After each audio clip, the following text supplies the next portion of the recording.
Welcome into another edition of Wildcat Weekly. I'm Jake Durant, and I'm extremely excited to be joined by John Sandoval, the head coach for the nationally ranked NMU women's soccer team, to talk some Wildcat soccer. John, thanks for joining us. Thanks for having me, Jake. So your Wildcats, you're coming off your second week of GLIAC play. It was a road trip. You had mixed results. You won Friday 2-1 against Ferris State, but did fall your first loss of the season 1-0 to Saginaw Valley State. First of all, just give me a recap of your weekend. What are your initial thoughts? Yeah, anytime we leave Marquette, we have the goal of securing points on the road. And I thought we brought the energy and motivation needed to get those points early on in the weekend with the win against Ferris.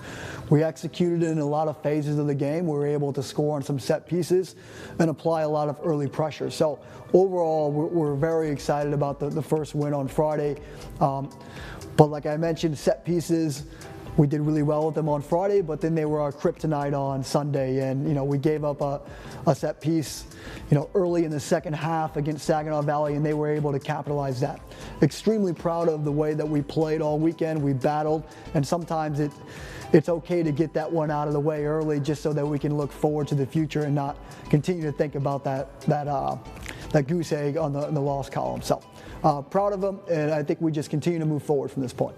Now, despite the defeat, your team's 6-1-1 on the season. You're in the upper half of the GLIAC standings as well. What has been the recipe for success for the Wildcats so far this season? Yeah, and I think a lot of it has to do with the amount of returners that we had from last year that have been through this process before, know what it takes to win, know what it takes to grind out results in a very, very difficult conference. So not only do they have the ability to gone through it before, but they also have a lot of the leadership, a lot of the informal roles within our locker room to help guide a lot of the young players and guide the players that maybe haven't been through this process before. So anytime you return that many players, that many starters, that many contributors, it allows that transition phase to be a little bit less difficult, and we were able to take advantage of a lot of those moments this year. One of those players is Molly Pistorius. She got off to a fast start. She netted hat tricks in 2 of the first 3 games of the season, if I'm not mistaken, and she was named GLIAC Player of the Week as well a few weeks ago. What makes her such a special player? Number one, it's her personality. She is a delight to have in the locker room. She's funny, she's goofy, she's lighthearted at times, and she's extremely coachable. Those are kind of the things that you don't necessarily see, from the stat sheet. But the other big thing is she does so much for us defensively. So obviously she's scoring goals and everybody points to that.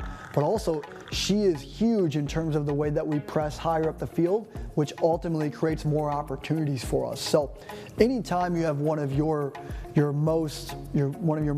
best players or your biggest contributor to do those types of things, it's infectious for everybody else around it to see somebody that talented and working so hard. Now, obviously, it's not just Molly who's been playing really well for you. Talk about some other players that have been stepping up for you during this fast start to the season.